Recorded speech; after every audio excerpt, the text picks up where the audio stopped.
How to create radial gradient designs in Paintstorm Studio. Create something like that. Now I'm going to undo that. Don't want that design, so I'm just going to go back to the start point. And the key thing here is the gradient tool. You can find that in the tools panel there. Let's go to the gradient tool. Click that. And once you've done that, you can go up to the top and you can see the gradients. There's a number of options there. There's the actual gradient itself. There's also the blending mode for the gradient apply. And I'm going to be using difference. There's a number of other blending modes available. So you can click there for difference. And you'll see a whole load of things like normal, darken, etc. Multiply, color burn. Much the same in like Photoshop and many other applications. You've also got 4 options. And the one I'm going to be using is the radial one. It's the third one along. So click that. And then you can go over to the gradient. You can click on that. And you can see all the gradients available. And you can also create your own gradient. So now you've got this gradient stops. You've got all the color stops there. So you can select any of the gradients in that panel.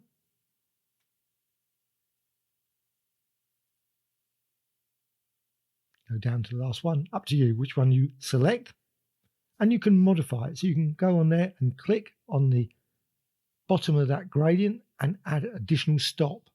And then you can move it around. You can change the color by going to the top, maybe change it to white. Now that will change an existing, click OK. So that will change an existing gradient. You might not want to do that. You may want to create a new gradient and work from that. Up to you, of course. And you can change the color, add a number. I don't know how many stops you can add, to be honest. Maybe there's a limit, but you can certainly add quite a few. And there's the gradient there. So you're modifying an existing gradient at this point. You can always reset it. Right down the bottom, there's options where you can reset the gradients. So you can get back to the default gradients if you wish. There's a pity that there's no randomization feature. I would love a randomizer so you could randomize the color and many other options that would be good, but there isn't. So you can just create your own very quickly. And then, like I say, there's the options at the bottom. So you've got create a new gradient, delete a current gradient. You can also import gradients, export gradients, and restore it to the default. So you've modified a gradient. You can always restore it at a later time if you wish. So now you've got your gradient. Best thing to do, apply it. And I'm using difference as the blending. So instead of, if I was using normal, if I just applied the gradient, it would just replace each time. So you would just see that gradient. But with the blending mode of difference, what you can do, go again right to the center and then just drag out and drag different lengths. Just go different lengths. And each time you drag out different length, doesn't matter, obviously the angle is a circle, so it makes no difference. Just drag out to a certain length, but always try and keep roughly to the center. I mean, I might drift a bit. I can see I've drifted slightly. It's virtually impossible to be exact in the center. Though you can always create, of course, an initial point. I always like to do that normally. Just create a little, very small little design at the center so I can use that as a reference point. Probably other ways of doing it as well. So you can just keep doing that over and over again. So you can create some very intense, very unusual gradients, which would be very difficult to create if you were using just pure stops. Because if you're using stops, of course, you'd have to have about 40 or 50, 60, maybe 100 stops to create something like that. And that may be a bit extreme for that small panel. So you can create all kinds of very unique designs. And of course, you can always recolor it later as well. Modify it in numerous ways, use warps, etc. to distort it. Now you could, of course, create it on a layer. That's another option. I could have created this all on a layer. And then I could have, of course, duplicated the layer and then combined it again in different ways. But another thing you can do, you can always use selections. So you can go over to the selection tool, there. Selection tool, and I'm going to use a circular just to keep with the theme of radial. Could use, of course, rectangle, and I'm just going to create. You can create it anywhere. It doesn't have to be could be off the edge. Now I don't want it to go off the edge, so I'm just going to create it in the center. Just a very basic. Once you've decided on your design, what you can do, you can fill it with the gradient. I'm going to create it on a layer, because with the layer, once you've got it on a layer, what you can do, you can move it around. You can duplicate it. So again, approximate center. It's a bit harder there to decide where the center is.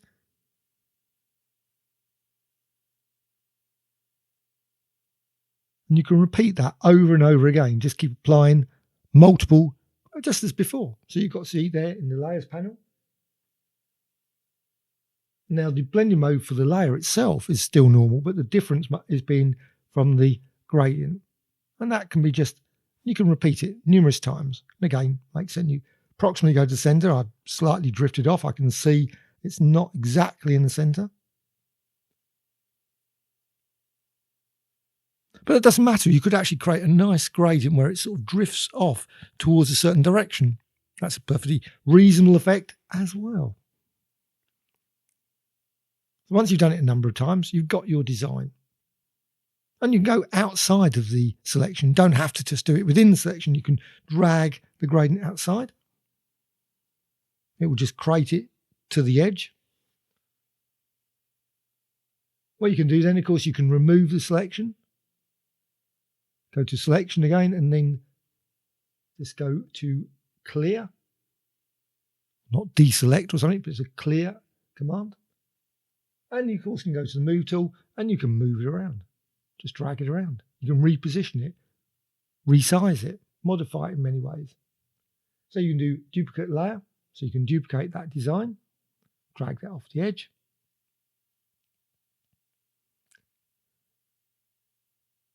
Duplicate layer, and again, create another one. And you can fill the entire screen with these radial gradient designs. So you can create some really quite unique, colourful gradient there. But of course, what you can always do, you can always go and create another selection, another layer. So layer and new layer. Got a new layer there, and go to the selection tool there, and again create another selection, and then go back to the gradient. There's the gradient there. And you can use the same gradient, or you could select a different gradient. Perfectly okay. Maybe make some changes to your stops. Maybe go for a rainbow design there. I'm still using difference. I'm still using the radial. And again, go to approximately the center. And you can see then, just drag out or go beyond, up to you. And again, you can see always I slightly shift over. I can see that I've gone slightly over the edge. It's not a perfect circle. With a bit of practice, you could create really nice circles. Again, probably best to create a little reference point in there to know where you got to start your origin from for the gradient. Well, otherwise, it is easy to drift a bit. Certainly for me. So you can do that, and you can, of course, once you've done that, you can clear the selection again, or maybe go and apply some effects. Go to the filters menu and maybe warp the design.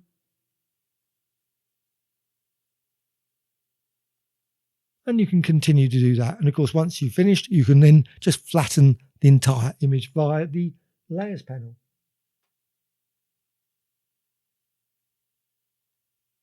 And you can move that around. And of course, once you've done that, you can go and apply a brushstroke, etc.